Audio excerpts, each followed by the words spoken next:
Adrianne, go for landing, 3,000 feet. You're looking great. This is the podcast where inspiring leaders share their stories to empower you, unlock your potential, and create a winning mindset for your future. My name is Luke Murphy, the UK Entrepreneur of the Year, and my co-host is thought leader Kim Adele. Welcome to Global Futurists.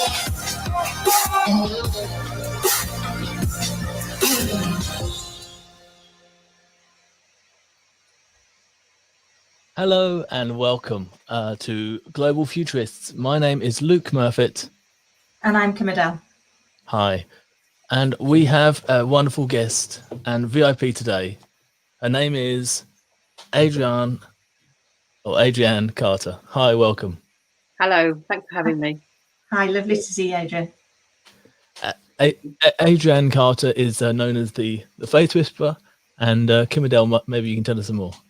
Absolutely. So Adrianne has got the most fascinating back journey, and I know you're going to enjoy hearing it as much as I do every time I meet her. So she's been instrumental in developing cutting-edge research methodologies to gain insight into both emotion and behaviour for over 20 years, using techniques to go beyond what people say or can't verbalise to get to know what they really feel or really know.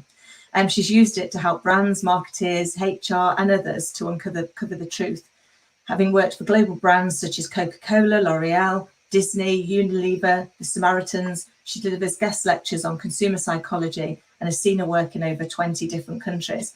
And I know every time that we meet, I could just talk to you all day. So I'm going to ask you if you could perhaps please share with us a little bit about your journey so far. Okay, thank you. So when my children were little, over 20 years ago now, I wanted to go into a job that wasn't the normal 9 to 5. It didn't sit well with me to do that. So someone said, why don't you go to market research? I'd never even heard of market research sort of 23, 24 years ago. Did a bit of investigating. I thought, oh, this might actually suit me because I trained as a qualitative interviewer and ended up working as a freelancer. So I could pick and choose when I wanted to work, which suited me down to the ground with the children. You know, school holidays, I could not work if I didn't want to. But what it did for me is it brought me into contact with lots of different people, so many interesting people. I thought this is actually where I belonged. I loved working with the variety and got to meet so many interesting people that I would never normally have come into contact with in a 9 to 5 job probably. So that led me into research. After about 10 years, people kept saying to me, you ought to get a proper career now. The children are getting a bit older, get a proper career. So I trained as a counsellor and psychotherapist.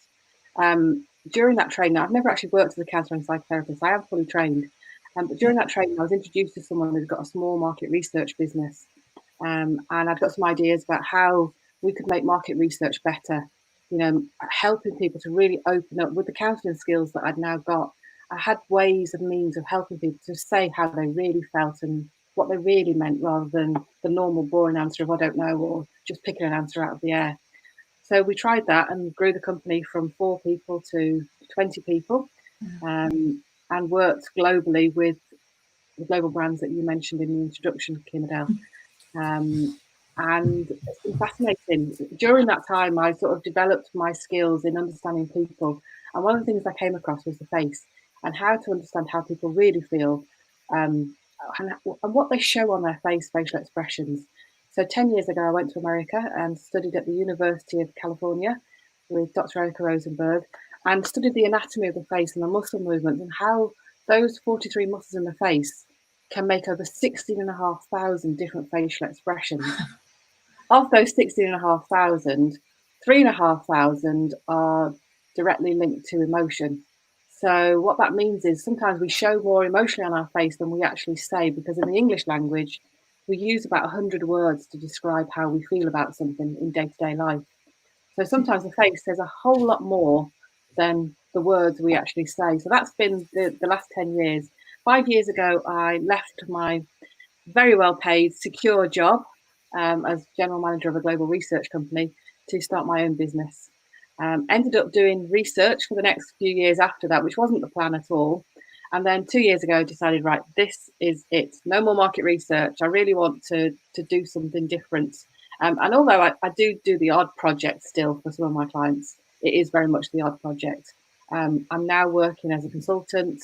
I do a little bit of work, sort of consulting when people want to train their staff. So I do workshops, I do keynote speeches, but also I go in with clients to some of their meetings and sit in their meetings as maybe a facilitator or a note taker, but actually I'm reading what the body language is. Somebody said to me the other day, is that allowed? I was like, it's a skill I have. I can read people facially. I know what they really mean. What's illegal about it? I'm not lying or deception. It's about reading people to get to what they really mean, to help my client make better decisions. This is where we all sit here trying to pull the right face, look the right way to make sure. Yeah, this is a bit where everybody hides from me normally. Yeah, sit there like this. Yeah. So, okay, that's interesting.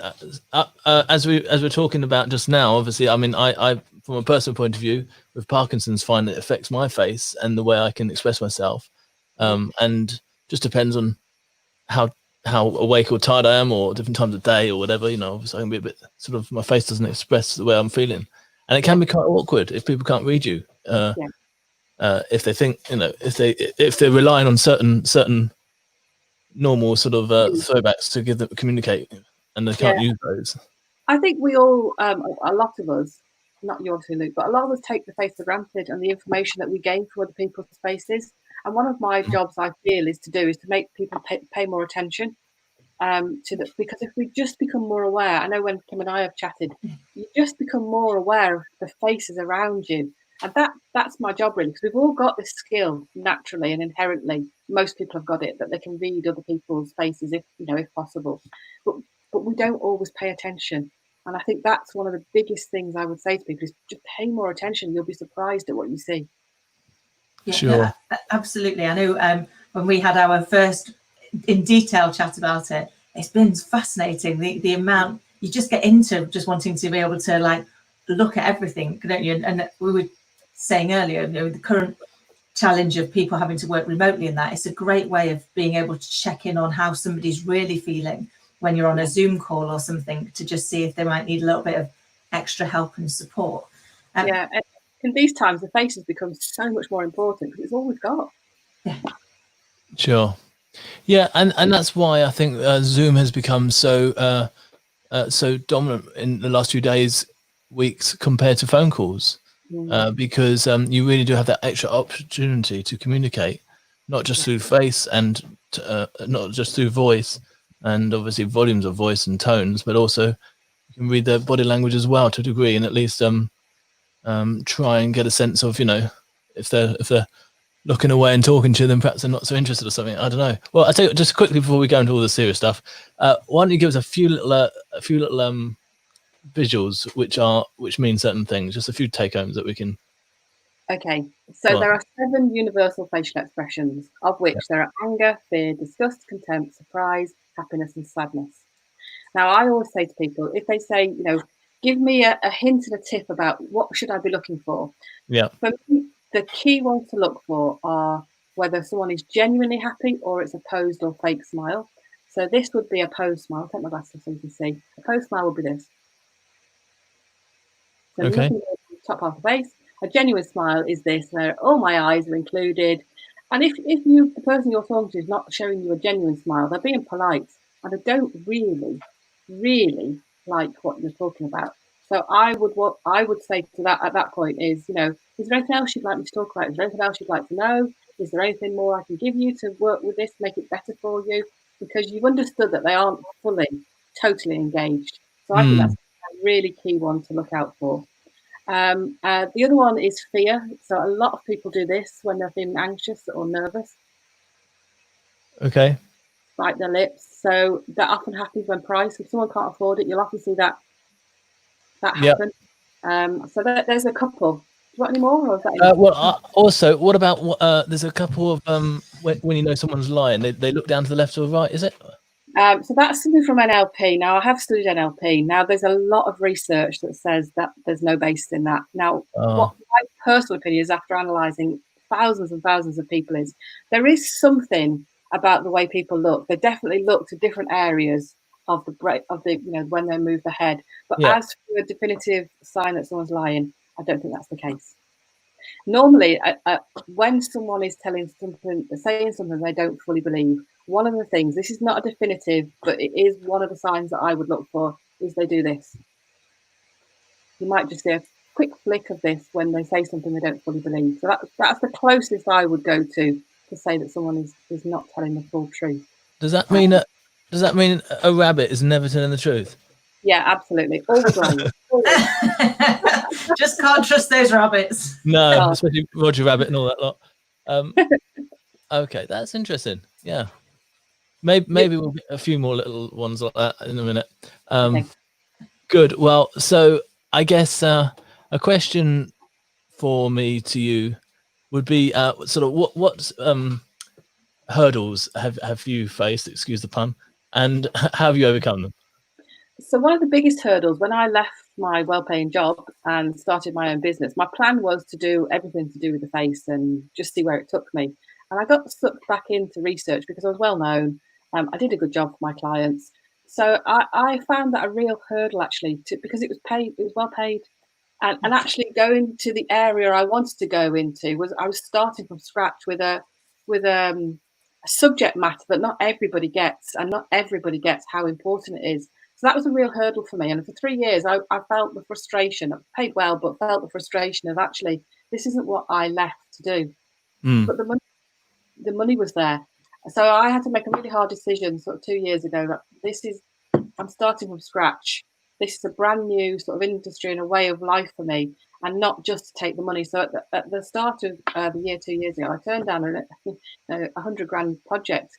But I'd made the decision that no more. If I want to change where I'm going with my career and my life, I have to start saying no to the money. So that was a big hurdle to me. And I'm still not as well paid as I was, doing the market research, but it's getting there now. But it takes time, and that's the thing. It takes time, and you have to have patience and keep going with it. Sure. If that company needs my email address, just let them know. But no, I think, I'm so sorry, I made a wrong decision. Yeah, Luke Murphy on LinkedIn will do. Okay, cool. What about yourself, Kim and Dale?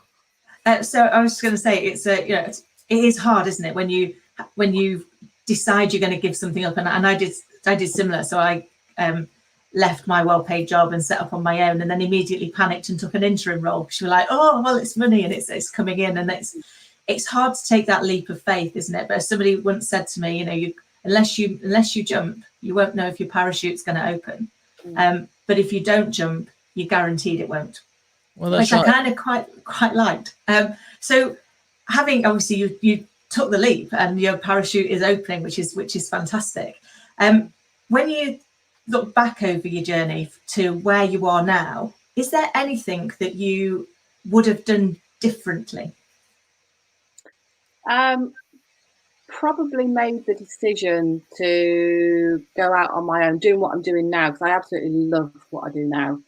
I wish I'd done it sooner, but hindsight's a wonderful thing, isn't it? And I think the fear of not having money coming in, it's just a fear. If you're good at what you do and you know your onions, which I do, work will come. So it's that fear that it certainly held me back. And I know when I've spoke to other people, the fear of the unknown is just, it's a shocker for holding people back. And it is just a fear that might not be real. And in my case, it certainly hasn't been real. Well, they say fear only exists in the brain, doesn't it? Because you've had to make it up. It hasn't happened yet, but it can feel so real that actually you just can't move forward sometimes, can you? And yet once you push yourself, you then go, why didn't I do this before? I didn't know. Yeah. Tony Robbins says, feel the fear and do it anyway. And that is it. It's there. I mean, yes, I acknowledge you fear, you're there and you're there for a good reason, but actually, let's just do it anyway. And that's something I try and live by now. Is like, okay, this really frightens me, but I'm going to have a go. Let's have a go. What's the worst that can happen? It's a great way to live, isn't it? Like, what is, and I guess that is the thing I do similar, which is, what's the worst that can happen, and can I live with that? And as long as the answer is yes, what have you got to lose? Yeah, absolutely. Yeah. So another one for myself would be sort of like, what are some of the lessons that you've learned over the time that you've been a professional? throughout your career, really, and especially obviously in the last couple of years as well? That I worry. I used to worry, not so much now, but I used to worry about other people were thinking. Well, I don't know what other people are thinking, and some of that mind talk, I think, holds us back because we don't know. And I've had occasions where I've had to pick up the phone to speak to somebody, and I really want to work with them, and I know they want to work with me, but my mind talk has been, oh, they'll be busy. They'll be far too busy to talk to me. Pick up the phone. They're like, oh, I was waiting for you to call. You're like, oh, see all that rubbish in my head. So that's one of the things the last few years I've been really quite passionate about is sort of working with my own emotions and understanding, how they impact me, but helping other people to understand their emotions, because emotions are there and they're really important. But it's understanding when they serve us and when they don't serve us and they're holding us back. So that's something I think that's really important that I've learned over the last few years.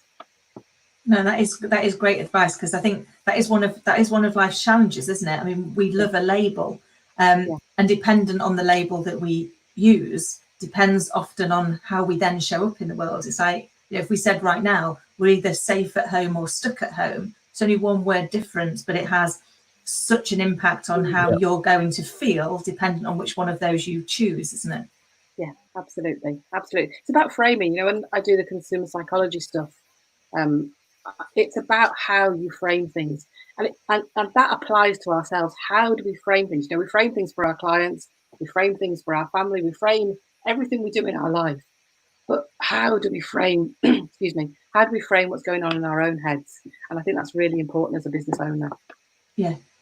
No, that's probably one of the critical skills, isn't it? Because particularly in times like this, where we are facing the unknown, all of us, because nobody knows.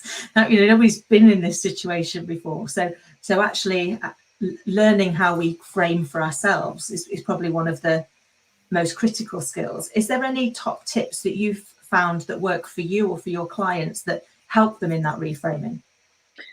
So one of the things is this fear, and it's one of the things I've noticed a lot in the last sort of 2 months. There's a lot of fear abounding, and fear is all about out of control, feeling out of control. So the top tips I've been saying to the people I've been working with, what is it that makes you feel more in control of your daily life? Is it setting your alarm so you get up at a certain time? Is it taking your lunch break and going for a walk? What makes you feel in control of your surroundings? Because that, once you feel back in control, the fear dissipates, and then you've got more bandwidth in your mind to concentrate on what you need to be doing. Maybe it's for your business or for your personal life, whatever it is. Sometimes the fear can be overwhelming, and I've certainly noticed that. You see it on social media. People's posts are overwhelming with fear, and I just think, it's not serving you very well. Fear does serve people very well. You're in a dangerous situation. You need that fear to keep you safe. But in the situation we've been in at the moment, it might not be serving people as well. So and the other tips is notice more about other people. Be aware of what they're saying, how they're saying it, and what their face and body language is telling you. Because people can be struggling, and they don't always like to say, because they think, oh, you've got enough on your plate. I don't need to add my problems to your problems. And actually, sometimes just a conversation is absolutely enough. I did volunteer work for Samaritans for 5 years, and they've been a client as well. But just talking to people and letting them really speak without judgment, without putting any meaning on it, just say how you feel. And that's so empowering, because people do feel better just by having a chat. So I would say, if someone goes quiet in your circle, work or personal life, they go quiet. I want to be known why they're going quiet, if it's not their normal behaviour. And with faces, that's the one thing people say to me, oh, you're reading me all the time. I'm not actually reading people all the time. The time I notice is when people's behaviour changes. If they're normally a chatty person and they go quiet, okay, something's changed, what's going on? If they're normally really expressive with their hands and they stop being expressive with their hands, what's going on? And that for me is the most interesting bit. It's not noticing all the time what's happening. It's about when people's behaviour changes. That's when I'm interested. Fascinating. Yeah. So you must find that when you're watching TV and you're seeing like politicians speak and leaders, you must be reading sometimes what they're saying and how they're answering and thinking, you don't mean that, or yeah, he's genuine, or Yeah. whatever. Can you give us a few examples of those, which perhaps we can? So the latest one, Dominic Cummings, I did some analysis of his statement, and the read out prepared statement flowed almost all the way through until he gets to the part where he talks about going for the walk. And if you watch that again, from about 9.5 minutes to 11 and a half minutes, the flow, even though it's a pre-prepared read out statement, completely changes.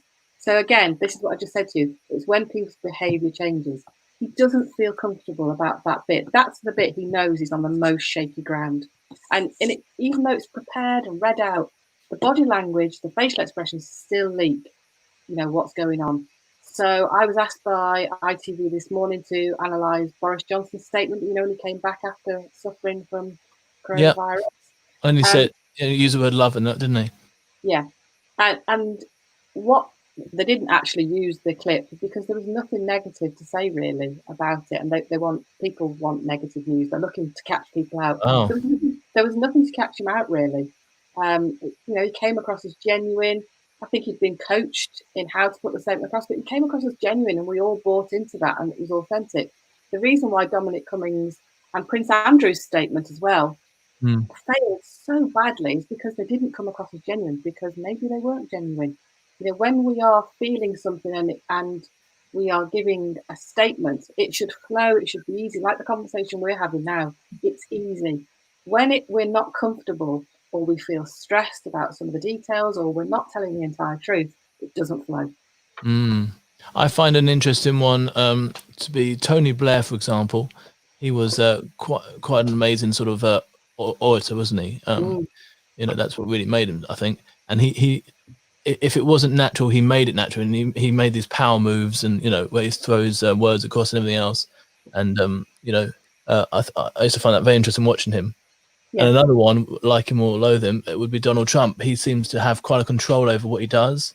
Some people don't like that, but obviously that's how he's got to where he is, by the fact that he's in full control of him and people around him, even from the fact that he squeezes people's hands tight, as a battle thing. Or he doesn't let go, or I've noticed he makes, when he shakes people's hands, he holds his hand closer to him so that the person reaches out, so it looks like they're sort of, he's in control. He's got that. Yes, absolutely. And one of the things he does a lot as well is, if you'll find clips of this on YouTube, he does this. So when there's a great clip of him on meeting Putin, President Putin, and just before they start talking, Trump does this. And people do that when they are sort of sending a message to the person and to the other people who are watching. We know what we're talking about, don't we? We're all right. We're all right. We know what's really going on, and that's something to watch out for. You often see that in power plays. The person does that. We know what's going on, and it's like letting everybody else know that we're in collusion, we're in cahoots. We know what's really going on, and don't you worry about it. I think that's a great one to look for as well. Yeah. And sorry, Kimberly, go for it yourself. Yeah. Well, another one I've often found is the politician who lets the other leader go through the door first. That's often a big one, isn't it? I love watching that. When you see politicians together, and it's always a battle to see who's going to force the other person to walk through the door, because the first person to walk through the door is submissive to the one who's let them through. Did you see? Go on. So Boris Johnson and Nicola Sturgeon, I wrote for this one on the Sunday Times, actually. They picked up on that. So he went to shepherd her through the door when he went up to Scotland to visit her. And he sort of did this. She batted his hand away. And it was a real Now, I don't think he was doing it to be dominant in that occasion. I think he was doing it to be polite. You go first. And he was trying to be humble and meek and all that. She was having none of it. No, she batted his hand away. Now, in the press, they said, she was doing that because they wanted more photo calls. I've analysed it in detail. She was batting his hand away. Don't you shepherd me in. She knew what she was doing. Very clever. Very clever. Yeah, that's right. And also when I'm at meetings, like networking meetings and things, not so much at the minute, obviously, but I like watching people's feet, because you can tell a lot about people's feet to see if they want to be part of the conversation or if they want to get out. Obviously, if they're pointing at you or into the group, if they're not talking to you, then they're part of it. But if their feet are pointing outwards, that's normally an indication that actually they've had enough, they want to move on. and sometimes they can't get out. So then you can actually go and free them up by asking them questions, saying, you know, where you go next or whatever, and then they say, oh, I've got to go to da-da. Then they walk up. Yeah. It's said that the feet are the most truthful part of the body. You're absolutely spot on with that. That the feet will always point where the body wants to go. Yeah, it does help a lot to control conversation. So go on and give us a few more tips and a few more observations that perhaps we can apply as business leaders to judge. How about to judge employees or staff? Okay. Yeah. So I do a lot of work with recruitment. So with recruitment companies and people who want to hire. And one of the things that I always say to look out for is the facial expression of contempt. I'll try and do it for you, which is kind of, I can't do it now because I'm trying to do it to order, but it's a one-sided smile. This side of the face has got the movement. This side of the face has got no movement whatsoever. Okay. Now, contempt can mean pride, as in I'm really proud of what I've achieved. But on the whole, when you see it from an employee, they think they're better than you and they think they're better than the job they're doing. Oh, I see. I would never, I say to people, if I see high levels of contempt in an interview for a job, do not hire that person, because they don't feel they feel they're better than the job. They'll never work out and they won't stay. You know, retention is a big thing in recruitment. You know, we want people to stay for long term, not just 2 months. High levels of contempt, that person will not stay because they're not feeling they're part of the team. You want to see high levels of happiness and interest and engagement, but contempt is an absolute no. Wow. So, and in any business negotiation, if one person is showing high levels of contempt, there's a distance in with that. It's a cold. It's a looking down the nose, and it probably won't be a successful deal because that person is showing that they feel better than what's going on around them. So that's going to be really hard to negotiate with. yeah, that's very interesting. So in today's society, now the mask has been introduced, do you think that's affecting people's communication ability to understand what each other's feeling? Absolutely. You know, I bumped into a really good friend of mine, business friend, at my local supermarket, and I didn't recognise him because he's got a mask on, and I'm the queen of reading faces, and you know, I found it really hard. Yeah, and interesting. In the end, I know him really well. I said, "You're going to have to take your mask down because I can't talk to you like this." It was really hard because I was getting no clues. Unless he did a great big smile, there was nothing else I could see. He's got a fringe over his eyes. He's got glasses on and a mask on. And I was like, I actually can't communicate with you like this. You want to try having this mask? Imagine trying to read someone's... What was that? That was a bit like the mask he had, actually. Yeah. I was going to say, to be fair with you, with us not being able to go to hairdressers as well, everyone's got so much more hair, haven't they? Yeah. So I think that also covers quite a lot of our faces, doesn't it? Yeah. And I did some profiling of people's faces. And I said to somebody the other way, the client, I said, send me some pictures. And they sent me pictures with sunglasses on. I'm like, hello? I know, that's right. I can't read your face when you've got sunglasses on. So can you imagine sunglasses and a mask? Yeah. I'm incapacitated. That's right. I mean, I noticed whenever you're giving us examples, you take your glasses off, which does indicate that actually it's harder to read someone's face with the glasses on. Or with glasses. You can read with people's glasses on, but I'm just trying to make it as easy as possible. Yeah, sure. Because, you know, they are a barrier. Not a big barrier, but they are a barrier. Or if they've got a lot of hair in front of the face, you know. Yeah, it's one of the reasons I keep doing this as well. And take my glasses off so you can see my full face. Yeah. Then you get the full import of what I'm trying to put over to you. So sunglasses, a mask, lots of hair. It's a great tip if we don't want you to find out what we're thinking. and a big round nose and some paint on your face, you might be in the circus. Done. Awesome. Good. Well, listen, it's been lovely talking to you. Kim Adele, what key points would you get out of today's podcast? Oh my gosh, so many, as always, Adrianne. I think some great tips around looking to see if people are genuinely happy or if the smile perhaps isn't getting all the way to their eyes, and also whether or not there's fear or confusion, because that allows us to step in. And right now we've got a lot of confusion and a lot of fear, so being able to look out for that. I think as well about being really present. So what I got from what you were saying was it was about making sure that when you're in those conversations with people, that you are really, really present and listening, not just to what they're saying, but what they're not saying.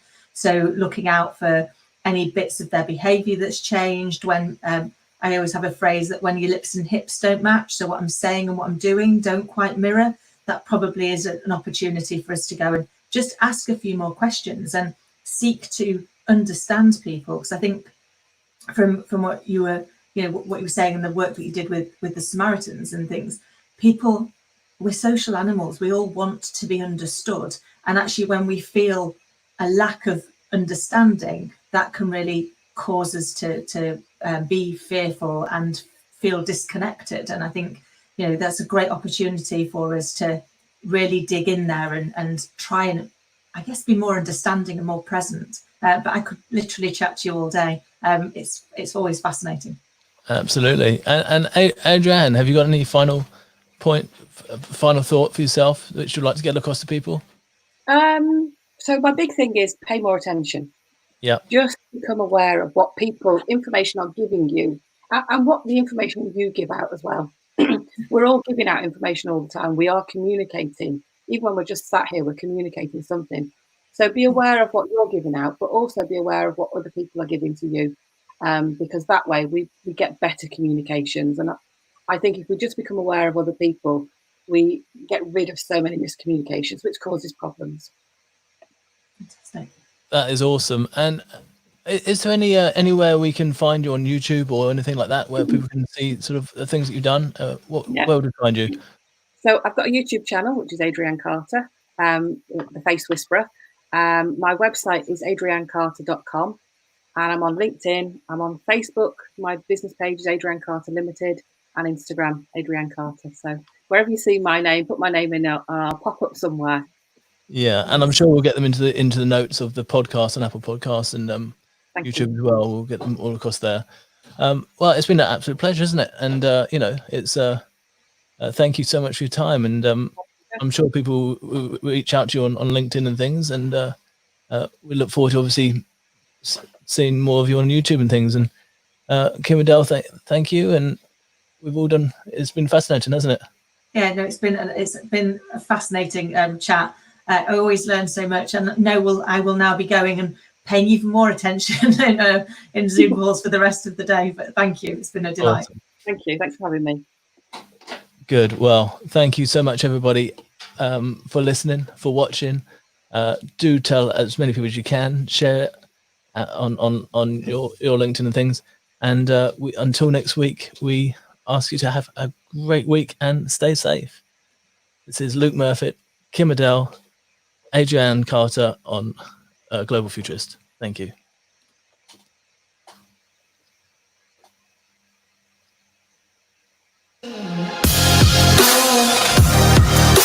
Roger, understand. Go for landing. 3,000 feet. You're looking great. We are on a mission to reach the world and inspire millions.